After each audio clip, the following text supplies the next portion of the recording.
Here will a fresh update around the Ngopala program that will be starting in 1 week time now. In 1 week time now, allegedly, people are coming from all over the world. All over the world. See, come rain, come sun, we must and we have to appreciate Ibukobi. Come rain, come sun.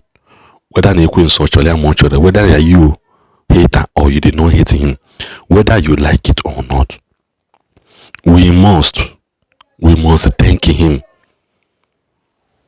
We must thank him, because now you watch this video enough that somebody took a forest away for government this within a space of 1 year.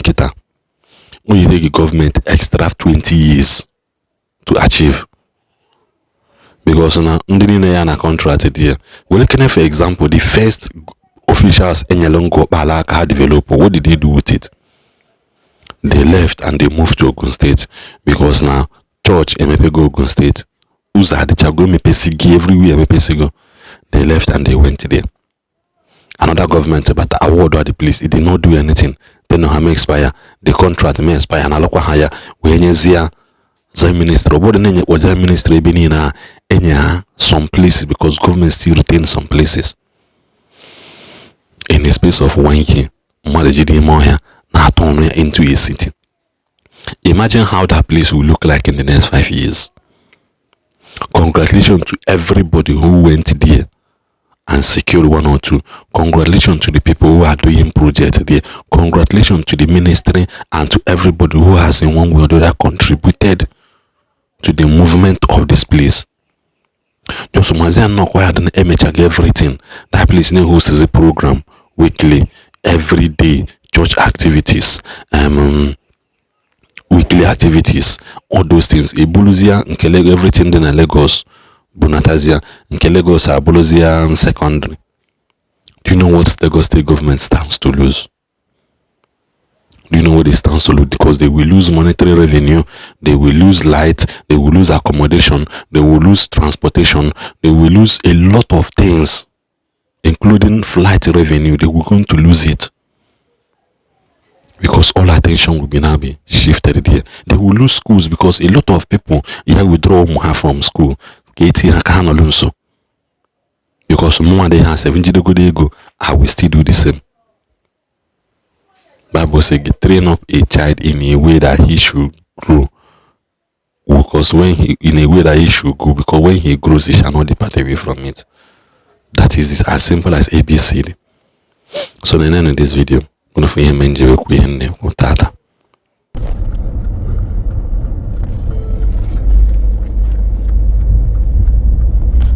So if they play the show. If they play the show. They play the show. Zion City Ngobala live. Zion City Ngobala live. Ivane mai informers. Ivane mai informers.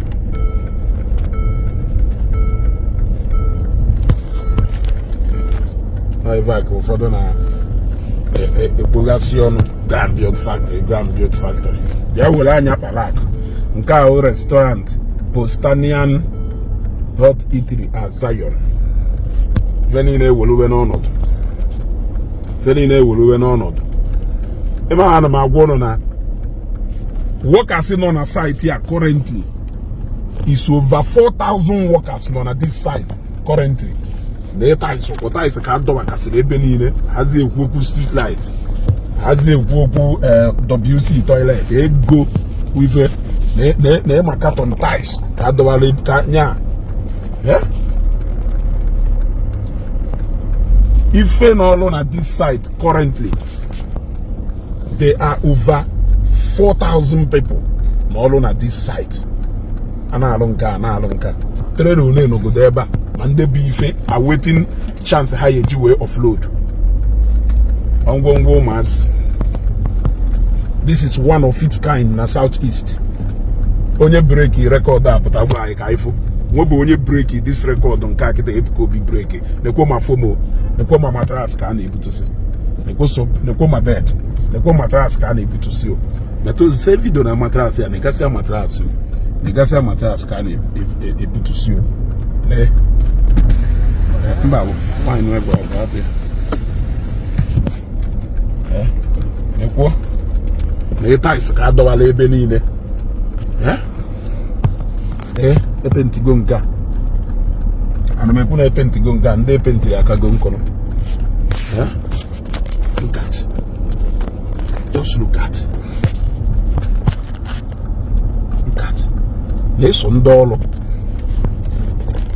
Okono ge ngba se trailer bideba se trailer. Tais juru na yo. Tais juru na trailer efula eba. Okwa efuli ya. Tais juru na shop mmadu ka esi we buru egba na agbagbagba. Tais ngba na se eba eso house. Oso house. Eso house. Efuli ya na WC. Na ego. Look at the ego. This is money. This is money from shop umunna yo. This is money from shop umunna. Yeah? There that go. Oh na ine wifa nene chifa. Wewe na oso ho n'anya. Imani na eri amosu. Oto ho n'anya imani na eri amosu. Oto ho n'anya imani na eri amosu.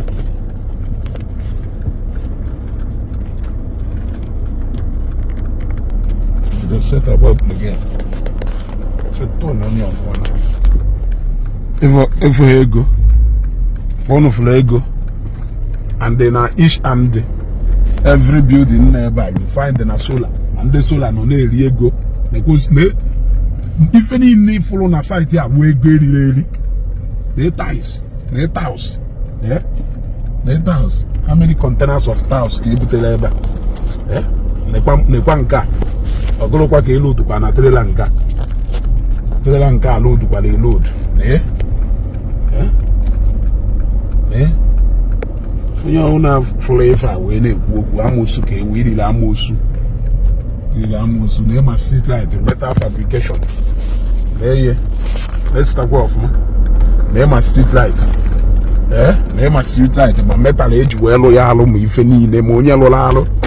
Ka na ebugari ya ka na offload from everything from na site we go.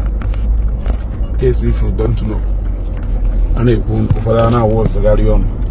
The plastic shears. How many plastic shears they Google since age we do this project? Opekata mpo carry go 100,000. On a pocket money ke go ni na aba. Na my bed, na iron bed nke ya do na dormitory. Na metal eji alụ na shop mmadụ onye na-alụ ya alụ na shop onye bai ndị buru ebu laborers ife niile transport and ife niile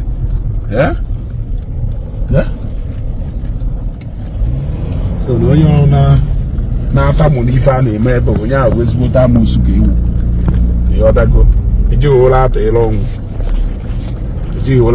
ọnwụ were anya kpala akụ n'ezi anya ebe ni ifuso trailer load nu ngwane kwakwa nka mechanic no kwa ọlụ ebe onya ka nna gba direct and indirect employment mechanic no kwa ọlụ here because provided na this site na enubata etu esi enubata mechanic ya no lele na site eso moto bu mande bu aja mande bu machines mande bu aja mande bu machines yodago we fuze the effect of ife ni na alụ ina anya ebe ni fu mini market set bana we na mini market set bana gradually ina kpo ni me ebe ahụ nwe ife chọrọ ihe nweta obido bụ okwu na ebido ka obido bụ okwu na ebido aya afụ ago ko so wedo aya afụ ani ifuru ye na ma bed fabricated ebido okwu na ebido bụ okwu na ebido aya afụ ago ka ifuru ye so wedo anso zielu